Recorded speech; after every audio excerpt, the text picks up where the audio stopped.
안녕하세요. 만나서 반갑습니다. 역사가 김영준입니다. 예종실록 제9부 조와 종이 뭐길래 조선 왕실의 상징 종묘라는 주제를 가지고 오늘 함께 할까 합니다. 오늘은 조금 쉬어가는 페이지라고 생각을 하시면 될 것 같은데요. 자, 예종 드디어 원하던 대로 자신의 부왕에게 세주라는 아주 멋들어진 묘를 갖다 바치게 되었죠. 그러면서 예종은 자신의 효심을 과시하는데 성공을 하게 됩니다. 물론 성리학이 국시인 조선에서 임금이 부왕에게 효를 다한다라는 것은 타의 모범을 보이는 굉장히 훌륭한 일인 게 맞아요. 이것은 당연히 그래야 되는 것인데, 이 때문에 신하들도 예종이 다소 무리하게 세조라는 묘를 밀어붙였다 하더라도 그냥 좀 이해를 해줬습니다. 그래, 이거는 효도 관련된 거니까 왕께서도 어쩔 수 없는 부분이 있겠지. 그래서 못 이기는 척하고서 받아주는 모습도 나름 이제 보였다는 거예요. 하지만 세조가 어떤 사람이냐? 어린 조카를 밀어내고 보위에 오른 군주죠. 당연히 그때 당시 사람들이 봤을 때 이러한 모습이 그렇게 썩 좋게 비춰질 리는 만무하다는 거예요. 물론 왕조 국가입니다. 엄연히 왕조 국가이기 때문에 임금의 이런 참 감추고 싶은 부분을 대놓고 이제 말할 수 있는 그런 환경은 아니었겠죠. 대놓고 세조가 잘못했다 이렇게 말할 수 있는 건 아니었겠지만 이미 세간에는 단종에 대한 동정적인 여론이 굉장히 대세로 흐르고 있는 상황이었다는 겁니다. 조금 후에 이제 등장하는 김종직이 살아생전했었다는 조의제문만 보더라도 당대 지식인들이 뭐라고 생각을 했는지가 명확하게 나오는 부분이죠. 그렇기 때문에 예종이 아무리 효를 위해서라고는 하지만 부왕의 묘를 세조로 정한 것은 좀 무리가 가는 행동인 것도 어느 정도 맞기는 하다는 거예요. 그렇다면 예종은 왜 구태여 종보다 조에 그렇게 집착을 했냐라는 거죠. 사실 세라는 단어보다 더 문제가 됐던 거는 조였는데 왜 그렇게 조에 집착을 했던 것이냐. 고대 중국의 경전인 예기에 따르면은 이런 구절이 나와 있습니다. 사실 저도 정말 수업하면서 질문 많이 받았던 건데 조와 종의 차이가 뭐냐. 여기에 대해서 이제 오피셜적인 견해는 뭐냐면은 예기에 따르면 이런 말이 나와 있습니다. 종은 나라를 평안케 하고 잘 이끌어 나갔던 군주에게 바치는 묘호이고, 조는 나라를 위기에서 구했거나 혹은 이제 창시자, 개국군주 이런 사람들한테 바치는 것이 조다라고 그렇게 정의를 하고 있다라는 거예요. 그리고 엄밀히 말해서 조와 종은 서로 대등한 관계입니다. 그러니까 조가 더 좋고 종이 더 나쁘다 이런 게 아니라 조와 종은 서로 우열이었고 두 개가 서로 대등한 관계다. 그걸 떠나서 아예 묘호를 받는 것 자체가 엄밀하게 말하면 대단한 영광이다라고 볼 수가 있겠죠. 실제로 고대 중국의 한 왕조의 경우 역대 제왕들은 모두 묘가 있었던 게 아니었어요. 그래서 우리가 조선시대 왕들이 다 태정, 태세, 문단세 거기에 종조를 붙이잖아요. 연산군하고 광해군처럼 폐위된 사람들만 이 묘호가 없을 뿐이지 다 묘호가 존재를 한단 말이에요. 그래서 사실은 이 묘호라는 게 모든 왕들한테 붙은 것인가. 고려시대 왕들도 그런 것 같고 적어도 원흥 간섭기 이전에 있는 왕들은 다 그랬으니까요. 그렇게 생각하기 쉬운데 그렇지 않습니다. 고대 중국의 한해의 경우에만 놓고 보더라도 모든 사람들이 묘호를 받은 게 아니었고 심지어 몇몇 제왕들의 경우에는 묘호를 받았다가 이것 좀 너무 과하다라고 생각을 해가지고 중간에 폐지가 된 경우도 있다라는 거예요. 생각보다 깐깐하고 엄격한 기준을 가지고서 적용을 시키는 것이 묘호였습니다. 심지어 전환식이 문경지치라고 하죠. 그죠? 그 문경이 치세를 일으켰던 바로 경제, 문제와 경제, 그 문경지치고 그 다음번이 이제 무제가 나오는 건데요. 이 경제처럼 업적이 정말 확실한 제왕의 경우에도 공덕이 부족하다는 이유로 묘호를 받지 못했습니다. 정말 이것도 뜻밖의 부분이죠. 저도 이때 옛날에 이제 공부를 하면서 이거를 알게 됐을 때 제법 놀랐어요. 아니 경제쯤 되는 사람이 묘를 못 받았단 말이야? 그러니까 묘라는 것은 원칙상 굉장히 까다로운 기준을 가지고서 적용이 되는 겁니다. 따라서 원칙대로라면은 조와 종을 떠나서 묘호를 받는 것 자체가 공과 덕을 전부 다 인정을 받았다는 대단히 영예로운 일이라고 볼 수가 있겠죠. 이렇게 해서 중국에서 시작된 묘는 신라가 4만원 일통할 무렵, 그러니까 삼국시대 거의 뭐 말기쯤인데, 그때쯤 돼가지고 우리나라에 도입이 됩니다. 그래서 이제 우리나라의 묘호를 처음으로 사용했던 때가 언제냐 했을 때, 신라 중하대로 보고 있어요. 그러니까 고구려나 백제, 가야, 요쪽에서는 이제 묘호를 사용한 게 명확하게 좀 이제 발견되지 않고 있는데, 예를 들자면은, 고구려의 뭐 이제 태조왕 같은 경우, 사실 그 태조왕도 묘호는 아닌 걸로 보고 있습니다. 학계의 정설이에요.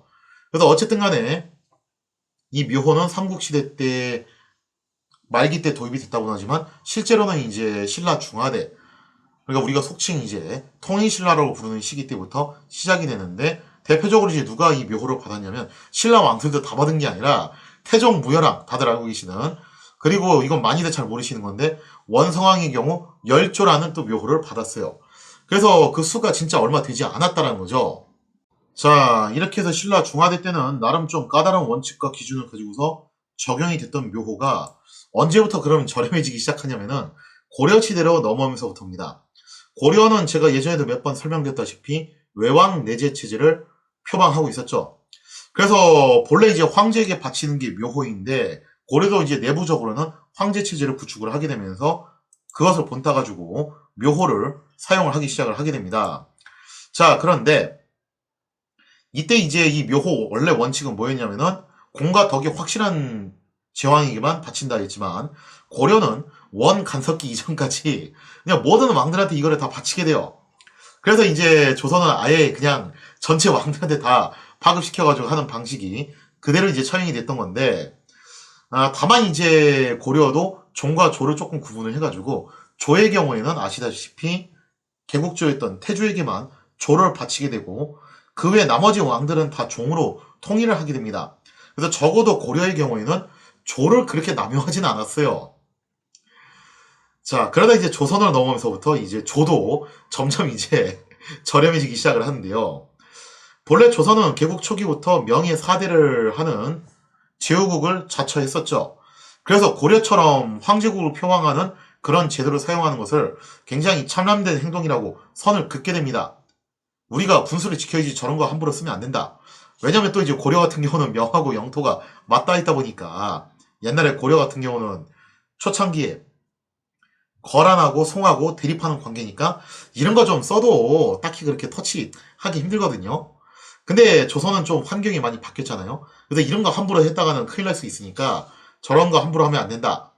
근데 어쩐 일인지 딴 거는 다 포기해도 뭐는 포기 안 했냐면은 묘호에 대해서만큼은 그대로 적용을 하고 있었다는 겁니다. 다시 말씀드리지만 묘호는 엄연히 황제에게만 사용되는 것이었죠. 그럼에도 불구하고 조선은 고려처럼 이 묘호를 그대로 다 쓰게 되는데요. 물론 여기에 대해서 이런 멘트를 해요. 묘호를 올리는 것은 부왕에 대한 효를 다하는 것이다. 그러니까 이거는 효하고 관련된 것이기 때문에 우리가 뭐 설사 제국이라 하더라도 써도 괜찮지 않냐. 그래서 태종 같은 경우 이미 이제 이런 주장을 내세우면서 자신의 아버지가 승하했을 때 바로 거기다 묘호를 바치게 돼서 태조라고 부르게 됐던 거죠. 자, 그래서 뭐 신하들도 이 부분에 대해서는 딱히 반대를 하지 않습니다. 어쨌든 뭐 효하고 관련된 것이니까요. 그래서 조선 왕조는 내내 묘호를 유지를 하게 되었는데요. 아무튼 이렇게 해서 조선 왕들한테도 묘호라는 게 붙게 됐는데 초대 개국군주였던 태조야 당연히 조를 받을 법도 하지만 예종 이전의 군주들 중에서는 딱히 조를 받을 만한 경우는 없다라고 하겠습니다. 왜냐하면 국가를 위기에서 구해냈다라는 개념이 적용이 돼야 되는데 세종이 정말 위대하고 훌륭한 왕이었죠. 하지만 아무리 위대하고 훌륭하다 하더라도 이게 조를 사용하는 원칙에는 딱히 적용될 수 있는 경우가 아니라는 거예요. 예를 들자면 뭐 세종 때 국가적인 위기가 닥쳐올 수 있는 그런 엄청난 전쟁이 일어났는데 그 전쟁을 뭐 승리로 이끌었다. 예를 들자면 뭐 이제 고구려의 영양왕이나 이런 때처럼 그런 거면은 뭐 이제 조를 받을 법도 하지만 세종이 했던 업적은 그런 거하고는 좀 관련은 거리가 좀 있는 거잖아요. 그죠? 뭐 사군 육진 개척이랑 스시마 원정 같은 경우 그것도 뭐 국가적 위기라고 말하기는 거시기한 내용이니까요. 자, 그런데 예종은 자신의 정통성을 강화할 목적으로 부왕이 나라를 난세에서 구하지 않았냐.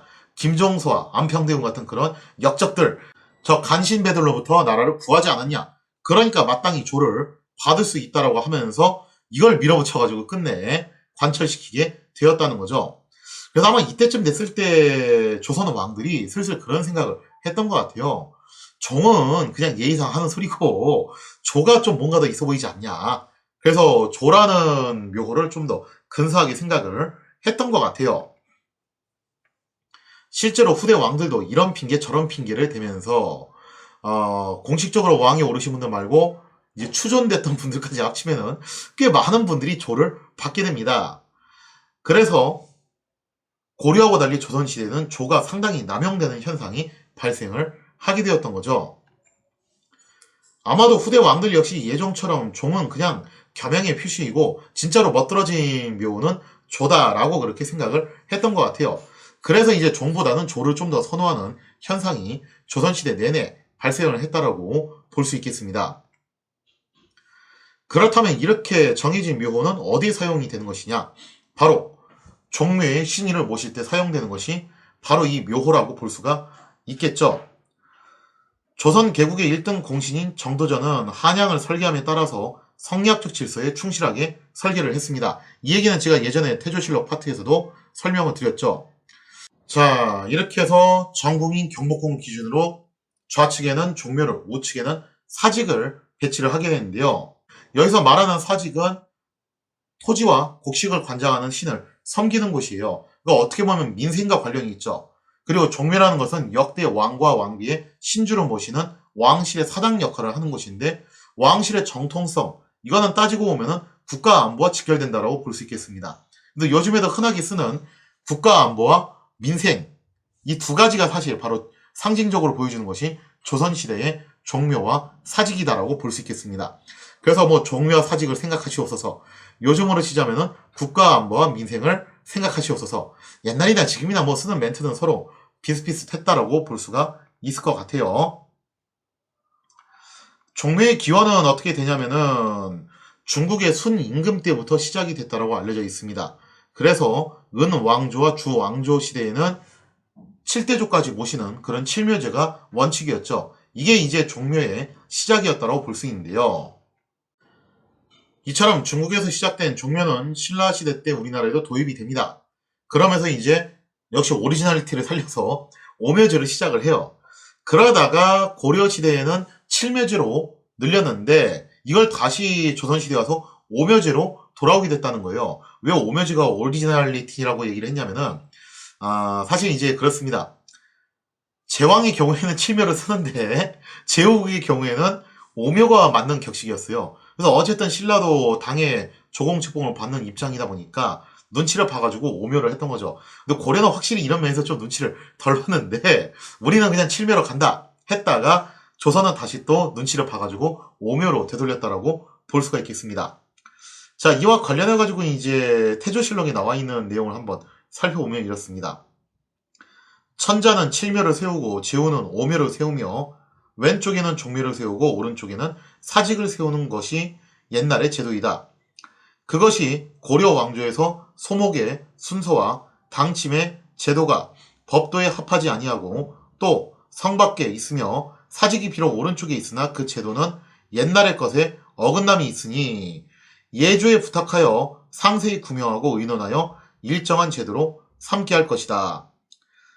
그러니까 이제 종묘와 사직을 만드는 것인데, 근데 종묘와 사직을 고려시대에도 만들었다고는 하지만 이게 종묘가 운영되는 그런 제도 자체가 법도가 완벽하게 정비가 되어 있는 게 아니라는 거예요. 소목의 순서라는 게 뭐냐면은 위패가 들어가는 순서를 의미하는 거거든요. 처음에 초대 군주가 딱 들어가면은 그 다음 번, 그 다음 번, 그 다음 번, 그 다음 번 이런 식으로 쭉 나열되는 게 아니라 처음에 들어간 다음에 2대 군주, 3대 군주, 4대 군주, 5대 군주 이렇게 좌우로 번갈아 가면서 들어가야 돼요. 그게 바로 소목의 순서죠. 그리고 당침의 제도는 종묘의 기본적인 건물 형태나 내부적인 구성 이런 것들을 의미를 하는 겁니다. 이런 게 이제 원래 법도하고 좀 맞지 않다. 근본이 없다라고 이제 본 거죠. 그래서 이거 다시 만들어야 된다라고 주장을 하게 됐던 겁니다. 자, 그래서 오묘제를 사용하게 되면요. 4대가 지난 임금은 영영전이라는 곳으로 신주가 옮겨져서 보관을 따로 하게 돼요. 따라서 뭐 이제 이렇게 가게 되는 거죠. 조선의 개국 초에는 태조의 시족격인 4대조, 그러니까 목조, 익조, 도조, 환조 네 분이 정중앙에 모셔지게 되고요. 그리고 서쪽과 동쪽에 번갈아 가면서 그 다음번 왕이 모셔지게 됩니다. 이런 식으로 가게 되고 그 다음에 이제 차례차례 하나씩 영양전으로 옮겨진다라고 볼 수가 있겠죠. 자, 그래서 세월이 흐르면 선대 왕들은 차례로 종묘에서 영양전으로 옮겨지게 되는데 문제는 이런저런 이유를 대면서 4대가 넘겨도 옮겨지지 않는 예외 케이스, 즉 불천이의 관행이 계속 늘게 되었다는 겁니다. 그렇기 때문에 조선의 경우 말이 좋아서 오묘지였지 조선이 이런 게 참 특이하긴 해요. 말로는 우리가 제후국이니까 분수껏 이거 지켜야 된다. 그렇게 하면서 은근슬쩍 이런 거 어기는 거 되게 많아요. 그래서 이제 말이 좋아서 조선이 오묘지였지 갖가지 명목으로 계속해서 종묘의 신의가 남겨짐에 따라서 그 규모가 꾸준히 커질 수밖에 없게 되었습니다. 이러한 이유로 종묘는 본래 규모에서 계속 증축을 하게 돼서 헌종 때에 이르면 무려 19칸에 달하는 굉장히 장대한 건물이 되었다는 거죠. 자, 그래서 지금도 뭐 종묘 가보시면 아시겠지만 이 종묘는 그 특성상 좌우로 신주를 놓을 때마다 불천이가 늘어나면 이게 안 움직이고 계속 늘어나는 거죠. 그래서 공간을 계속 늘려나갔기 때문에 오늘날 종묘의 모습은 이렇게 매우 길쭉한 형태로 상당히 직선적인 그런 형태로 자리매김을 하게 됩니다. 그래서 마치 어떻게 보면은 그리스에 있었던 파르테논 신전이 굉장히 길쭉해진 것 같은 그런 느낌이 드는 그런 것이 바로 종묘라고 볼 수가 있겠죠. 자, 이렇게 해서 오늘은 잠깐 좀 쉬어가는 페이지로 조와 종의 차이 그리고 종묘란 무엇인가 거기에 대한 이야기를 한번 다뤄봤는데요.